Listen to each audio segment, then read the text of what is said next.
जय श्री कृष्ण। भाजी की रसोई में आज आप लोगों के साथ शेयर कर रही हूँ कुछ राखियों की डिज़ाइन। राखी बनाने के लिए मैंने स्वागत में प्रयोग की जाने वाली मालाओं का प्रयोग किया है। ये बहुत ही कम कीमत में आपको मार्केट में मिल जाएगी। राखी बनाने के लिए मैंने माला को तोड़ लिया है।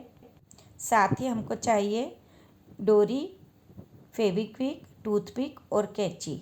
फेविक्विक यूज़ करते हैं तो ध्यान रखिए हाथ में नहीं लगे। अगर आपका फेविक्विक हाथ में लग गया तो आपके हाथों में इस तरह के हो जाएंगे। इनको निकालने में बहुत दिक्कत आती है, फिर इसको आप गर्म पानी से और घिस के निकालना पड़ेगा। तो ध्यान रखें, फेविक्विक को स्टिक की सहायता से ही धागे में लगाएं या फिर आप फेविकॉल का प्रयोग करें तो ज़्यादा बेहतर है। चलिए राखी बनाना शुरू करते हैं। राखी बनाने के लिए धागे के 15 इंच के टुकड़े कर लें और वीडियो में दिखाए अनुसार आप आगे राखी बनाएं।